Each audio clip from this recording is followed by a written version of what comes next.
Este video tiene el propósito de apoyar el proceso de aprendizaje de un procedimiento médico. En ningún caso reemplaza la enseñanza que se recibe en el aula de clase y a través de la práctica profesional. Las recomendaciones aquí presentadas son sugerencias basadas en la experiencia del asesor de contenidos.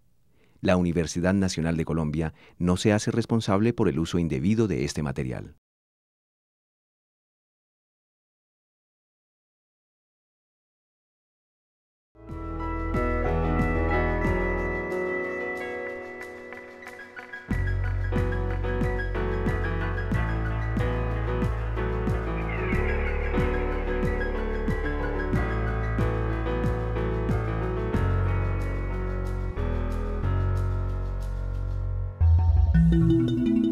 Este video explica cómo se debe manejar las luxaciones más frecuentes en hombro, cadera y codo, haciendo énfasis en su anatomía, clínica, radiología, tratamiento y complicaciones.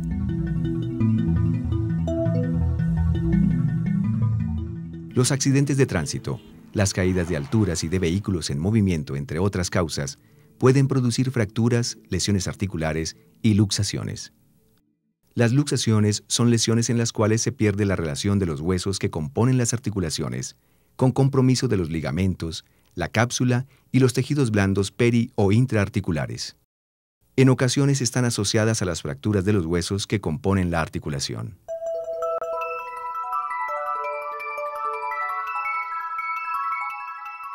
Es la luxación más común en adultos jóvenes, sector poblacional que tiene entre 15 y 30 años. Es muy raro que se presente en niños, en quienes es frecuente observar deslizamientos epifisiarios humerales. La articulación del hombro o glenohumeral es una diartrosis tipo enartrosis. Es laxa y tiene movilidad en todos los sentidos. Está constituida por una cabeza que encaja en la cavidad glenoidea. Esta articulación está delimitada por la escápula y la cabeza del húmero, cuyas superficies óseas están en contacto en una tercera parte, aumentado por un rodete fibroso insertado en el reborde escapular. La articulación del hombro está rodeada por una cápsula insertada en el reborde de la glenoides, por fuera del rodete fibrocartilaginoso, y va hasta el cuello anatómico del húmero. La luxación anterior del hombro se produce por un trauma en abducción y flexión con rotación externa del brazo, situación que lleva a que la cabeza humeral se separe de la glenoides y se desplace hacia la cápsula anterior, arrancándola de su reborde. Además, puede haber luxaciones erectas, que son las que quedan con el brazo en abducción y se producen por una caída de altura con el brazo en extensión completa. Ocasionalmente se presentan fracturas en el húmero proximal, principalmente de la tuberosidad mayor o troquíter o de la glenoides. La lesión de Bankart ocurre cuando hay daño del rodete glenoideo con desprendimiento del borde óseo y arrancamiento de la cápsula anterior del hombro. La fisura de la cabeza humeral en la cara posteromedial se denomina lesión de Hill-Sachs o deformidad en hacha. La luxación posterior del hombro es poco frecuente. Se produce por un trauma directo en flexión y rotación interna del miembro superior, que hace que el brazo quede bloqueado en rotación interna. Para tratar la luxación anterior de hombro, inicialmente se precisa el mecanismo del trauma antes del examen físico. Se aprecia incapacidad funcional del miembro superior, al aparecer bloqueado en abducción y flexión. El paciente usualmente mantiene sostenido el miembro superior con la mano contralateral. Se aprecia pérdida de las relaciones articulares y un aspecto cuadrado del hombro, lo que se conoce como signo de la charretera. En la cara lateral del hombro no se palpa la cabeza humeral, se palpa medialmente debajo de la coracoides. Adicionalmente, se puede ver un surco subdeltoideo o signo del hachazo. Para evidenciar la luxación anterior de hombro, es necesario tomar radiografías en 3 proyecciones. La anteroposterior, la cual se toma dirigiendo el rayo de manera perpendicular a la escápula. La lateral, con el rayo paralelo a la escápula. Y la axilar, con el chasis en la región inferior del hombro, atravesando la axila con el rayo. La proyección anteroposterior muestra la cabeza humeral desalojada de la glenoides. Si en la proyección lateral la cabeza humeral está debajo de la apófisis coracoides, se trata de una luxación anterior, y si está ubicada posterior a la glenoides, es una luxación posterior. Esta es la mejor proyección para evidenciar la luxación posterior, ya que en la proyección anteroposterior se ve la cabeza humeral normalmente posicionada a pesar de estar luxada. La reducción de la luxación se debe realizar tan pronto como sea posible, en una sala de urgencias, con sedación y analgesia del paciente. Los siguientes métodos son utilizados para reducir la luxación anterior de hombro. Poner el pie en la cavidad axilar del hombro luxado, hacer presión contra el tórax y traccionar el miembro superior comprometido hasta reducir la luxación. Esta maniobra está descrita desde la época de Hipócrates. Otra técnica de reducción consiste en acostar al paciente en decúbito prono. En esta posición sostiene, con la mano del miembro afectado, un balde vacío, el cual se llena progresivamente con agua hasta reducir la luxación. La técnica más usada en nuestro medio es la maniobra de Kocher, que consiste en poner al paciente en decúbito supino. Llevar en forma lenta la extremidad comprometida en rotación externa, de la forma más atraumática posible. Traccionar el brazo y el codo a 90 grados de flexión, y cuando esté a 90 grados de rotación externa, llevar en abducción y flexión el brazo luxado hasta la línea media, para luego dar rotación interna hasta que el antebrazo descanse en el pecho del paciente. En la mayoría de ocasiones no se percibe el momento en que la luxación se reduce. Si no es posible realizar la reducción por dificultad, aprehensión o dolor, se debe llevar el paciente a sala de cirugía para su manejo bajo anestesia general, utilizando la misma maniobra. Las fracturas del troquíter, relativamente frecuentes, se reducen usualmente durante la reposición del húmero en la glenoides. Si el troquíter no se reposiciona, es necesario hacer la reducción abierta y fijarlo internamente. Siempre se debe comprobar la reducción de una luxación a través de un estudio radiográfico. Finalmente, se pone un inmovilizador de hombro por 3 semanas y se prescriben analgésicos y antiinflamatorios. Existen varias complicaciones que pueden surgir a partir de las luxaciones de hombro. Lesión del nervio circunflejo. El paciente no puede abducir el hombro por parálisis del deltoideo e hipoestesia de la región externa del hombro. Desgarro del manguito rotador y luxaciones recidivantes del hombro con traumas leves o en movimientos normales.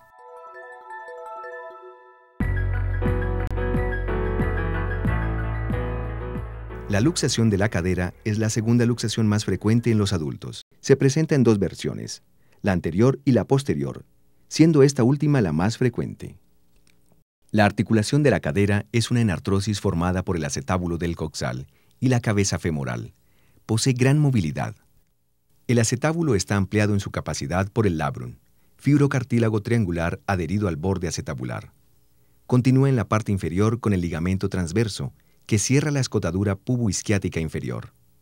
En el interior del acetábulo se encuentra el pulvinar, tejido adiposo del fondo de la escotadura acetabular. El ligamento redondo está entre la fosita de la cabeza femoral y el borde superior del ligamento transverso, que se mueve concomitantemente con la articulación de la cadera. Es una articulación estable por su forma de bola y copa. Tiene ligamentos que son repliegues de la cápsula, la cual está entre el reborde acetabular, por encima del labrum, y se extiende hasta la base del cuello o región intertrocantérica. Estas estructuras hacen que la cabeza y el cuello femorales sean intraarticulares. Por esta razón, las fracturas del cuello femoral pueden lesionar los vasos cervicales ascendentes que irrigan la cabeza femoral, ocasionando su necrosis. Asimismo, los cambios de la presión intraarticular o infecciones articulares pueden ocasionar compromiso circulatorio de la cabeza femoral. La luxación posterior es la más frecuente.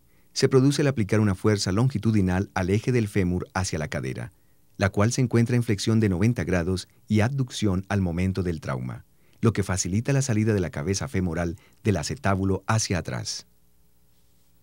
En ocasiones, se presenta fractura del reborde posterior del acetábulo. La cápsula posterior se rompe formando un ojal a través del cual se sale la cabeza femoral. Este puede ocluir los vasos que discurren por el cuello hacia la cabeza femoral, lo que impide su circulación sanguínea y produce necrosis aséptica. Por esta razón, este tipo de luxación debe ser reducida lo más pronto posible, porque después de 8 horas, el riesgo de necrosis se incrementa en un 40%. Después de la reducción, es necesario tomar nuevos rayos X de pelvis. En ello se debe evidenciar una cadera perfectamente reducida, en posición concéntrica y sin cuerpos extraños en su interior. Un paciente que presenta luxación de cadera tiene gran incapacidad funcional de la misma, con rotación interna, abducción, flexión y acortamiento del miembro inferior comprometido, posición que es conocida como la bañista sorprendida. La cadera se encuentra bloqueada al movimiento activo del paciente o al movimiento pasivo hecho por el médico.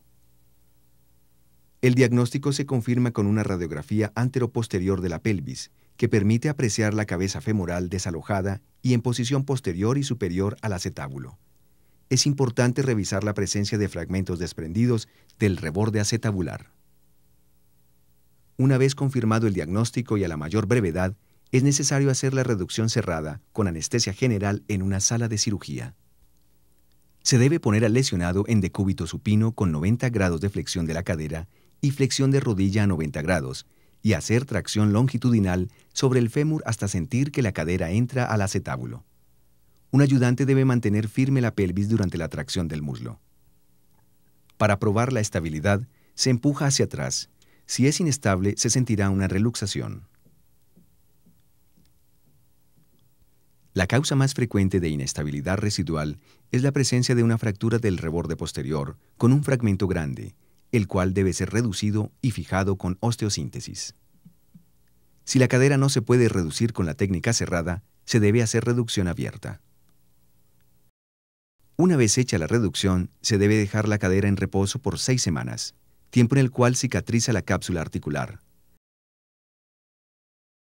En los niños se inmoviliza con una espica de yeso por 6 semanas y en los adultos con muletas por 6 semanas. Al revisar las radiografías post-reducción, es posible que se presenten errores de interpretación, como una reducción aparente de la cadera sin que realmente se haya dado. No deben observarse fragmentos del reborde posterior del acetábulo una vez reducida la cadera, los cuales podrían estar acomodados cerca de su puesto original. Es posible que no se vea fragmentos intraarticulares en la radiografía simple. Podría observarse una reducción inadecuada o no concéntrica que puede advertir esta posibilidad. Si esto se sospecha, se debe solicitar una tomografía axial para verificar la presencia de estos fragmentos.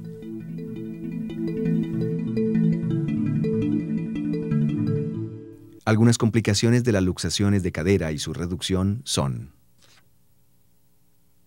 necrosis de la cabeza femoral, inestabilidad residual, fragmentos óseos intraarticulares, fracturas del acetábulo o del fémur proximal, artrosis de cadera a largo plazo, parálisis del nervio ciático, miositis osificante, luxación recidivante, luxación no reducida y luxación irreductible.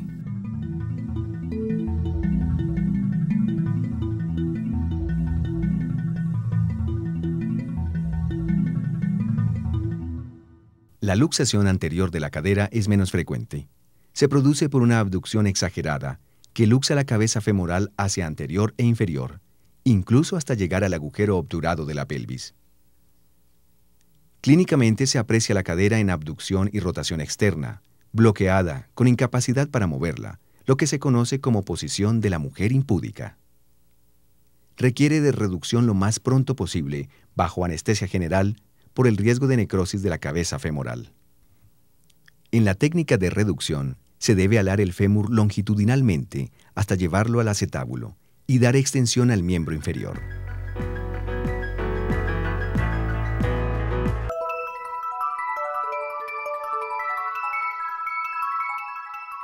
Es la luxación más común en adultos jóvenes, sector poblacional que tiene entre 15 y 30 años. Es muy raro que se presente en niños, en quienes es frecuente observar deslizamientos epifisiarios humerales. La articulación del hombro o gleno humeral es una diartrosis tipo enartrosis. Es laxa y tiene movilidad en todos los sentidos. Está constituida por una cabeza que encaja en la cavidad glenoidea. Esta articulación está delimitada por la escápula y la cabeza del húmero, cuyas superficies óseas están en contacto en una tercera parte, aumentado por un rodete fibroso insertado en el reborde escapular. La articulación del hombro está rodeada por una cápsula insertada en el reborde de la glenoides, por fuera del rodete fibrocartilaginoso, y va hasta el cuello anatómico del húmero. La luxación anterior del hombro se produce por un trauma en abducción y flexión con rotación externa del brazo, situación que lleva a que la cabeza humeral se separe de la glenoides y se desplace hacia la cápsula anterior, arrancándola de su reborde. Además, puede haber luxaciones erectas, que son las que quedan con el brazo en abducción y se producen por una caída de altura con el brazo en extensión completa. Ocasionalmente se presentan fracturas en el húmero proximal, principalmente de la tuberosidad mayor o troquíter o de la glenoides. La lesión de Bankart ocurre cuando hay daño del rodete glenoideo con desprendimiento del borde óseo y arrancamiento de la cápsula anterior del hombro. La fisura de la cabeza humeral en la cara posteromedial se denomina lesión de Hill-Sachs o deformidad en hacha. La luxación posterior del hombro es poco frecuente. Se produce por un trauma directo en flexión y rotación interna del miembro superior, que hace que el brazo quede bloqueado en rotación interna. Para tratar la luxación anterior de hombro, inicialmente se precisa el mecanismo del trauma antes del examen físico. Se aprecia incapacidad funcional del miembro superior, al aparecer bloqueado en abducción y flexión. El paciente usualmente mantiene sostenido el miembro superior con la mano contralateral. Se aprecia pérdida de las relaciones articulares y un aspecto cuadrado del hombro, lo que se conoce como signo de la charretera. En la cara lateral del hombro no se palpa la cabeza humeral. Se palpa medialmente debajo de la coracoides. Adicionalmente, se puede ver un surco subdeltoideo o signo del hachazo. Para evidenciar la luxación anterior de hombro, es necesario tomar radiografías en 3 proyecciones. La anteroposterior, la cual se toma dirigiendo el rayo de manera perpendicular a la escápula. La lateral, con el rayo paralelo a la escápula. Y la axilar, con el chasis en la región inferior del hombro, atravesando la axila con el rayo. La proyección anteroposterior muestra la cabeza humeral desalojada de la glenoides. Si en la proyección lateral la cabeza humeral está debajo de la apófisis coracoides, se trata de una luxación anterior, y si está ubicada posterior a la glenoides, es una luxación posterior. Esta es la mejor proyección para evidenciar la luxación posterior, ya que en la proyección anteroposterior se ve la cabeza humeral normalmente posicionada, a pesar de estar luxada. La reducción de la luxación se debe realizar tan pronto como sea posible, en una sala de urgencias, con sedación y analgesia del paciente. Los siguientes métodos son utilizados para reducir la luxación anterior de hombro. Poner el pie en la cavidad axilar del hombro luxado, hacer presión contra el tórax y traccionar el miembro superior comprometido hasta reducir la luxación. Esta maniobra está descrita desde la época de Hipócrates. Otra técnica de reducción consiste en acostar al paciente en decúbito prono. En esta posición sostiene, con la mano del miembro afectado, un balde vacío, el cual se llena progresivamente con agua hasta reducir la luxación. La técnica más usada en nuestro medio es la maniobra de Kocher, que consiste en poner al paciente en decúbito supino. Llevar en forma lenta la extremidad comprometida en rotación externa, de la forma más atraumática posible. Traccionar el brazo y el codo a 90 grados de flexión, y cuando esté a 90 grados de rotación externa, llevar en abducción y flexión el brazo luxado hasta la línea media, para luego dar rotación interna hasta que el antebrazo descanse en el pecho del paciente. En la mayoría de ocasiones no se percibe el momento en que la luxación se reduce. Si no es posible realizar la reducción por dificultad, aprehensión o dolor, se debe llevar el paciente a sala de cirugía para su manejo bajo anestesia general, utilizando la misma maniobra. Las fracturas del troquíter, relativamente frecuentes, se reducen usualmente durante la reposición del húmero en la glenoides. Si el troquíter no se reposiciona, es necesario hacer la reducción abierta y fijarlo internamente. Siempre se debe comprobar la reducción de una luxación a través de un estudio radiográfico. Finalmente, se pone un inmovilizador de hombro por 3 semanas y se prescriben analgésicos y antiinflamatorios. Existen varias complicaciones que pueden surgir a partir de las luxaciones de hombro. Lesión del nervio circunflejo. El paciente no puede abducir el hombro por parálisis del deltoideo e hipoestesia de la región externa del hombro. desgarro del manguito rotador y luxaciones recidivantes del hombro con traumas leves o en movimientos normales. El doctor José Armando Amador Gutiérrez, asesor de contenidos de este video, es especialista en ortopedia y traumatología de la Universidad Nacional de Colombia, con énfasis en ortopedia pediátrica. Desde 1986 es profesor asociado de la Universidad Nacional de Colombia.